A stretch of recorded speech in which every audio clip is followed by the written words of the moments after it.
I'm going to hang around for a while today, so certainly if you have additional questions, I'll be happy to answer them. I look forward to talking to everybody. Thank you.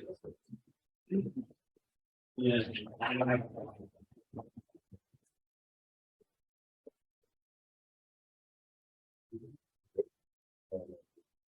Well, I'm still getting organized, so. Okay, I think we're good here. All right, let me just try this out. Oh. Okay, all right, so again, welcome to our online folks. Thanks for chatting with us. So today I'm just going to run through if I can figure this out. Just basically 2022 monitoring recap. So what did we do? How'd we do it? How'd we do in 2022? Talk a little bit about climate. So this past winter into the summer, what that might mean for our lakes, and then anything new or what to expect in 2023. And to be honest, there's not much new, so that's good, at least on my end. But first, before we do that, I really want to take a minute and just welcome new lakes into the program and lakes that returned into the program. So this is the first year, 2022, in over 5 years that we've been able to increase capacity in VLAP. So welcoming new lakes, brand new lakes into the program, as well as lakes that haven't sampled in many years. So it's really actually a pretty big moment to be able to expand capacity to do that.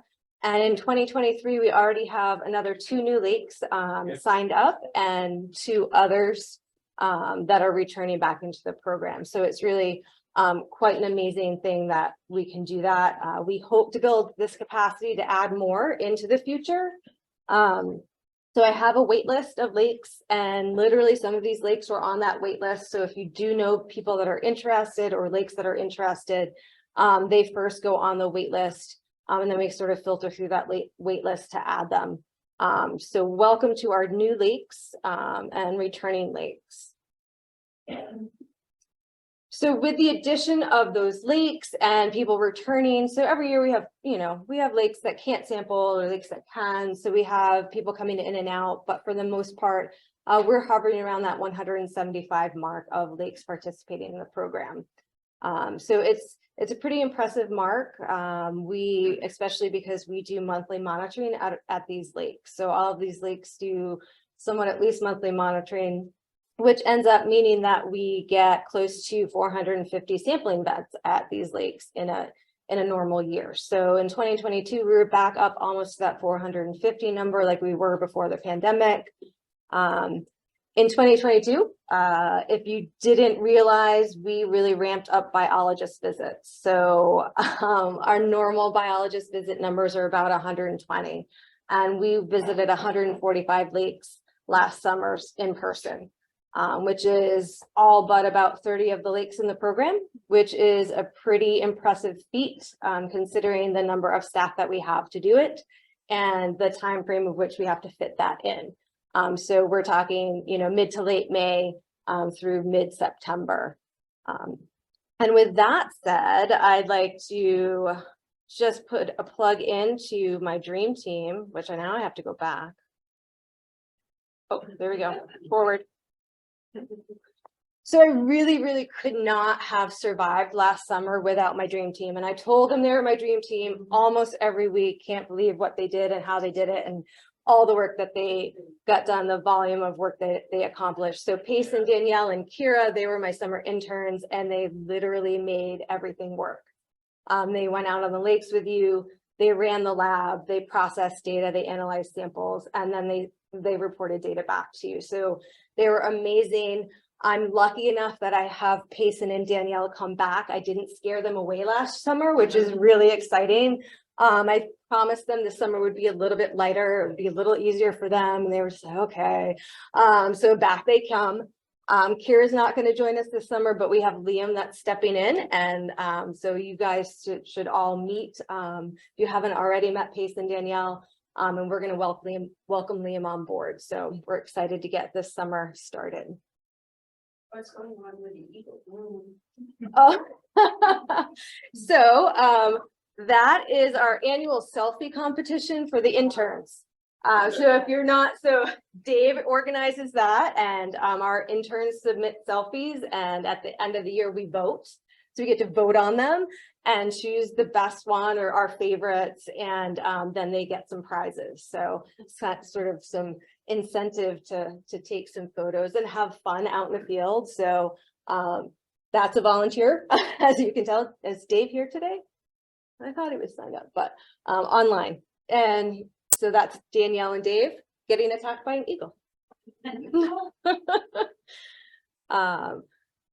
So it goes without saying that the amount of sampling that we all do means that we process a lot of samples in our laboratories, both LSPA, Colby Sawyer Lab, and the JCLC.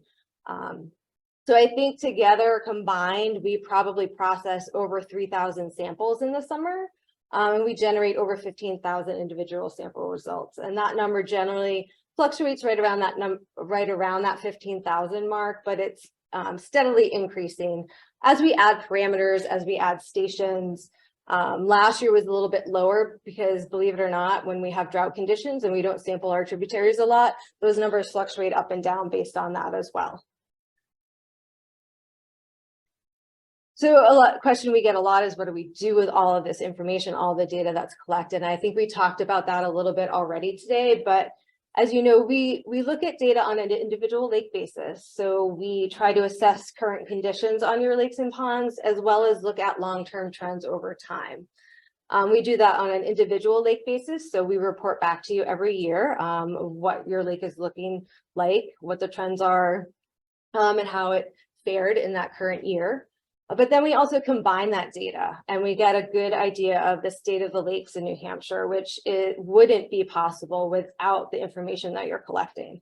So again, a plug for how important the information that you collect is and the quality of data that you collect. So, you know, we have these quality assurance and quality control procedures in place because this information that you collect is used in a lot of these technical reports that we produce.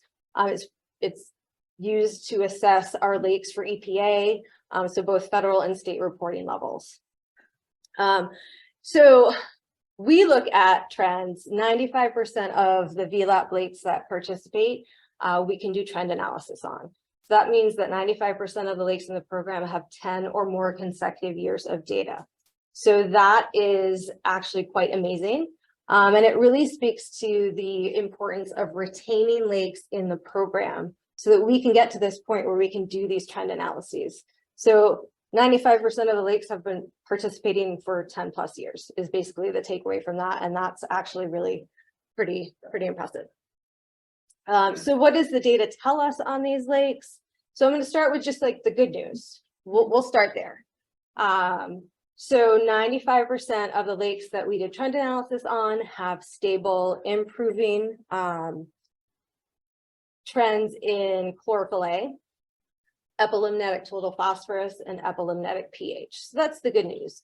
Those things aren't changing very much, and if they are changing, they're tending to change for the better in our lakes. The somewhat bad news, the slightly bad news. About 20% of our lakes are seeing a decline in water clarity. So it means your transparency or your water clarity is getting worse over time. It isn't really explained by an increase in algal growth, because typically we think if we have more algal blooms or there's more algae in the water, it's less clear. That doesn't seem to be the case in New Hampshire. It really is more likely due to our lakes becoming darker or more tea colored. So this process of lake browning that's happening over time in the Northeast. That tends to be probably what's driving that factor there. Next, conductivity levels. So 60% of the lakes in this program have increasing or worsening conductivity levels. That's a lot. That's more than half the lakes just in VLAP. And it just keeps getting worse. That number just keeps getting worse. And we know it's likely due to road salt. So we really need to keep an eye on this. The one that I don't talk about a lot, hypolimnetic phosphorus. I do plan to actually incorporate this into your reports in the future. So that we'll start talking about this a little bit more. 20% of our lakes have an increase or worsening trend for hypolimnetic phosphorus. So that just means that that internal load that we might experience of nutrients in our lakes is getting worse over time. Why is that important? Why do we want to talk about that? Well, as the climate's changing, this is only going to get worse. Why is that a problem? Well, cyanobacteria have the ability to utilize these nutrients. And this might be one of the reasons that's driving the increase in cyanobacteria blooms that we're seeing. So just something to think about. Again, there's that hypolimnetic phosphorus. So then I got curious and I said, well, what did things look like 10 years ago? Where were we 10 years ago in the trends? And you can see that for connectivity, we were about 25% of our lakes with worsening connectivity trends. Now we're almost 60%. Hypolimnetic phosphorus, we were at 10%, now we're at 20%. So 10 years ago, we've doubled the amount of lakes that have worsening trends in these two categories and these two parameters. So that just shows you how quickly things can change and what we need to pay attention to as we move forward in lake management. Sarah, you know, on the phosphorus, is there a particular area of the state that's more prone? For instance, the highly developed areas in the southern portion of the person. When we're talking about hypolimnetic phosphorus, no, it's very lake specific, lake and watershed specific. And you know, so it all depends on a lot of historical loading from your watershed that's affecting the lake now. Sarah, I don't understand what connectivity is. Oh, so it's the ability of water to conduct an electrical current. So it's basically measuring salts and ions and metals in the water. And there's a natural amount of that in our lakes and ponds. And sorry for those Zoom folks that can't hear these questions. I'll get back to you on that. Okay, so moving forward, this is just keep an eye on these as we head into our lake management future. Now I'm going to talk about just what to expect in 2023, but first I'm going to talk about winter ice cover and how important the data set that we have started to generate is for New Hampshire. So we have you report lake ice in and lake ice out data. It's a really crucial data set for us to help track climate influence on our winter lakes in winter. So that period of ice cover really is a good period for our lakes to sort of take a break from the pressures that we put on them in the summer. As you can see in 2023, our average period of ice cover was 13.7 weeks, which is the second shortest period that we've experienced since we started measuring this. And we had some lakes, and I know we've probably talked about this today before, that in the state that never iced over this winter. Open water all winter in the southern part of the state. A lot of lakes, they never iced in. Ice was in and out multiple times. So there was never a solid cover of ice. So this 13.7 reflects lakes that are more centrally and northern located and not in the southern portion of the state. So I think one of our southern lakes had 2 weeks of ice cover if you added up all of the ice ins and ice outs that they reported. So that's really quite concerning as we head into the summer period. How do you split your years there? So yeah, that's a good question. So 2023 is the winter of 2022 into the early 2023. Oh, it's happened. Yep.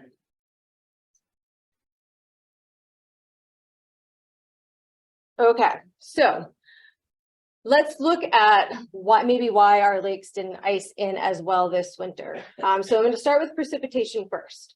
So on the left-hand side, we see the percent of normal precipitation from November to April, and the precipitation departure from normal from November to April on the right-hand side. Generally speaking, the orange and the red mean that it was drier, and then the yellow and the green mean that it was wetter.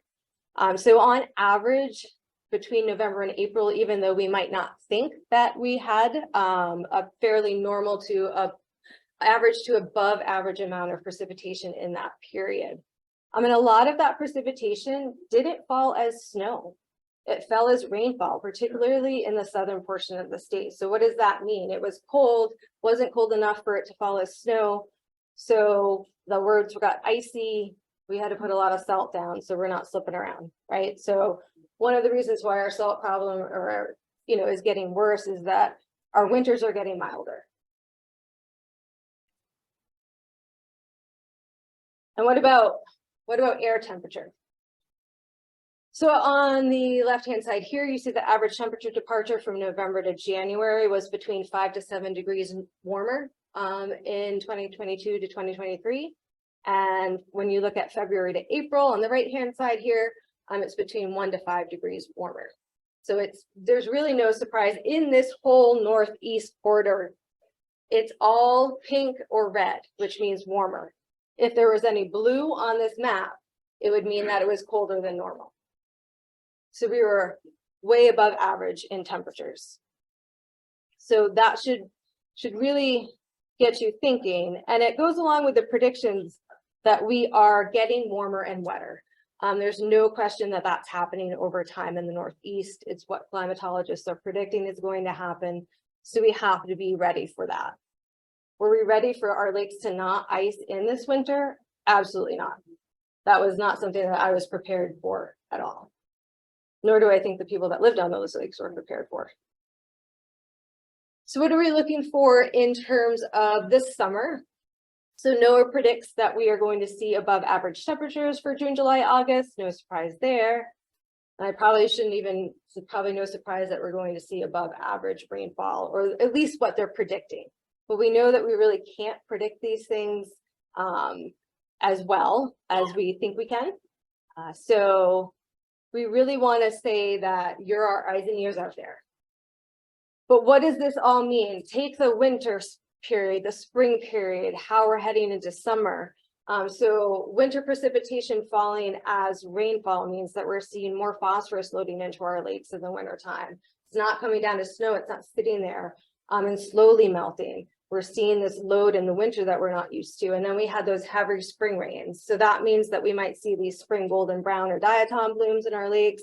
You're seeing your lake look brown or murky right now. That could be why.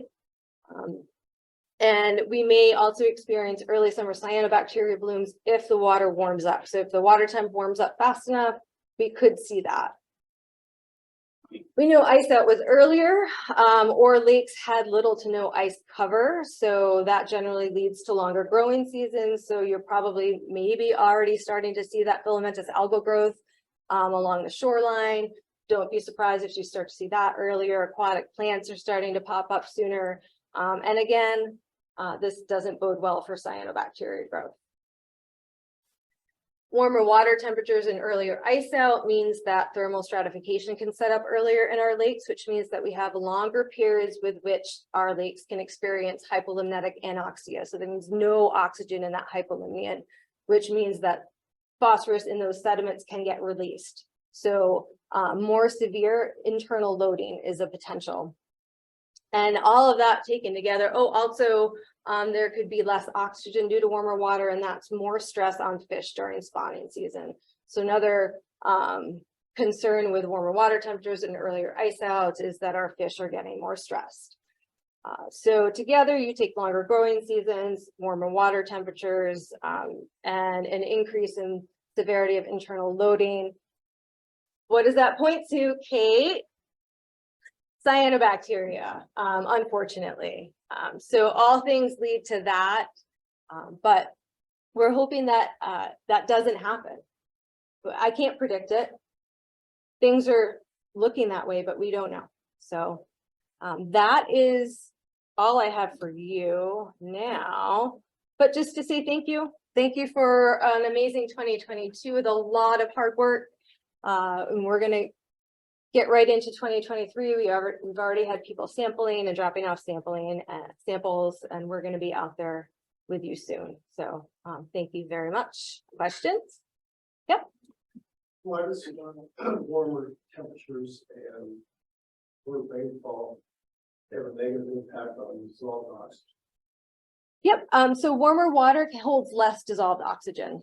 So when you think about Down at the bottom of the lakes, it's nice and cold. It should be well oxygenated. It should hold a lot of oxygen. Up at the surface of the water, warmer water just holds less oxygen. It's not as well oxygenated. And we're going on to 10 o'clock. I'm trying to stay on time, but we are not doing that.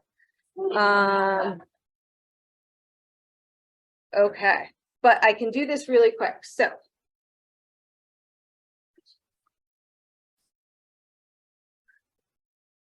we're going to cut out your not cut out topic tables. We're going to get a little bit shorter time on topic tables, which is fine.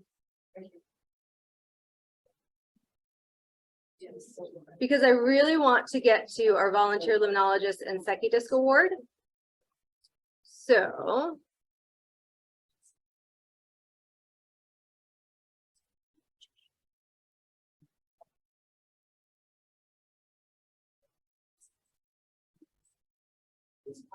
okay, perfect. So we're going to do this quickly and then we'll get into topic tables. When we get to topic tables, I'll just tell you right now. In your packet, you have a sheet and you have a group on the top of that. It says group 1, 2, 3, 4, or 5.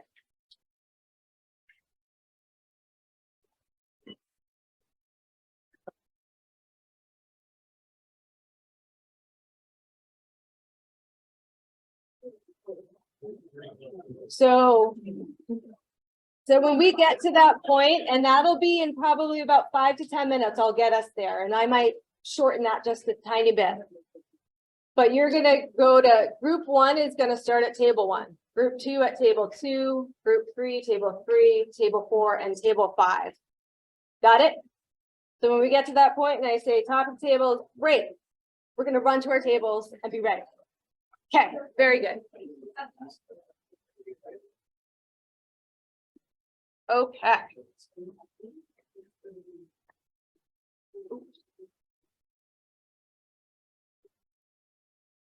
But the most important thing and the thing that we need to do right now before we get there is to recognize volunteers. So volunteer recognition, really you all should be recognized for the jobs that you do out on our lakes and ponds. We do not take that for granted. We value you, we value your time, we value what you do for us as a state and what you do for your lake associations. And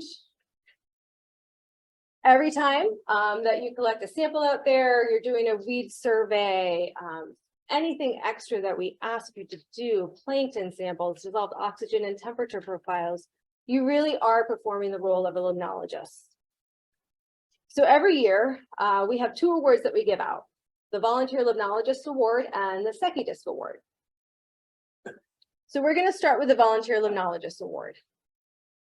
And this year, the award goes to Kurt Darlane of Clough Pond in Loudon. So Kurt couldn't make it here with us today, so we actually visited him earlier this spring to give him his award. And I just want to read you the nomination why Kurt received his award. So Kurt began sampling Clough Pond in 1985 as part of a program that was the precursor to the VLAP program. So VLAP was officially created in 1985. So he continued his sampling efforts until 2010 before handing the reins off to other volunteers. But he and a dozen other volunteers from around the state were trained by Jody Connor, if you don't remember Jody. They were trained in the field at both Smith Pond in Enfield and Clough Pond in Loudon. When he started sampling, Kurt was a 6th grade teacher at Rumford and incorporated the sampling into a lake ecology unit he taught for his students. He proudly describes and invited interested, motivated, and well-behaved students to come along for the sampling.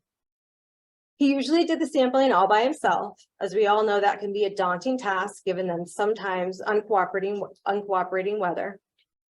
Kurt estimated that he has put in well over 1,000 hours sampling Clough Pond water and helping NHDES track changes in the conditions of the pond. Kurt went about his business of sampling the pond year after year, no fanfare, just doing what needed to be done.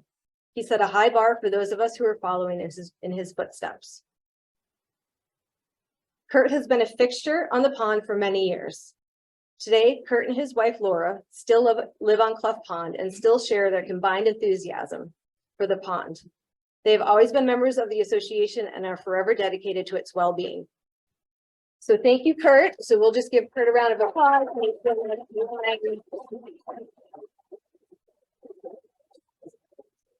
And recognize his efforts.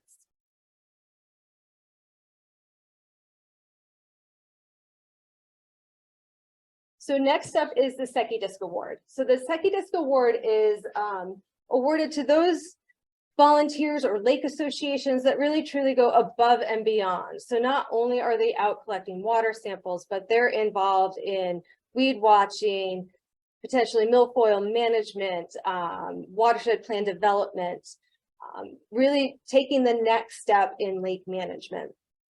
And so this year, I'd like to award the Secchi Disc Award to Jim Martell of Mascoma Lake in Enfield. And I had to trick Jim to get here today. So welcome, Jim. Thank you.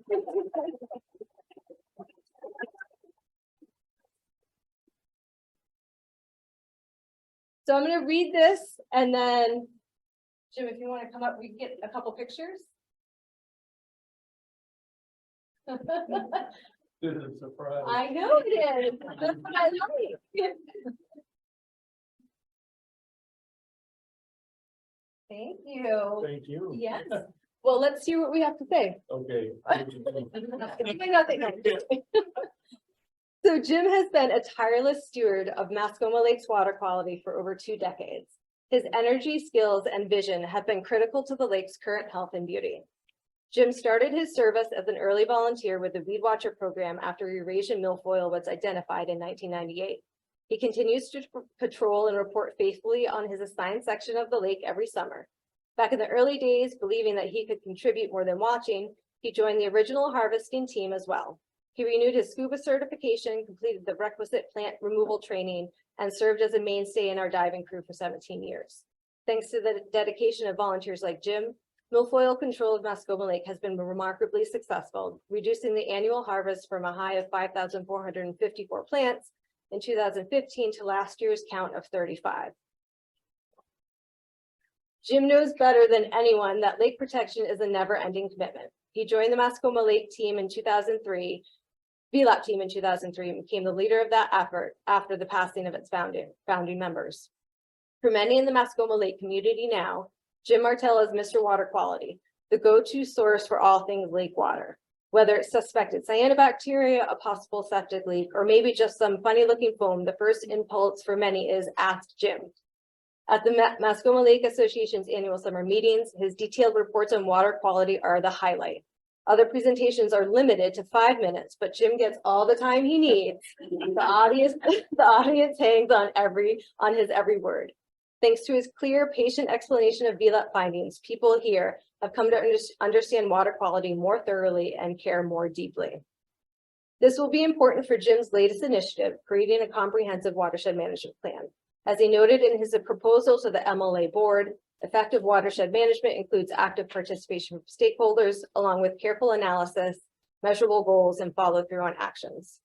We're extremely fortunate that Jim will be leading and promoting this complex multi-year effort. He will command respect not only for his long service as a volunteer and proven leadership skills, but also his scientific habits of mind. Those habits are rooted in his education, training, and career as a working scientist, but they have carried into his retirement years with undiminished clarity and rigor. Mascoma Lake, as the focus of that scientific perspective and determined advocacy, can only benefit. So thank you, Jim.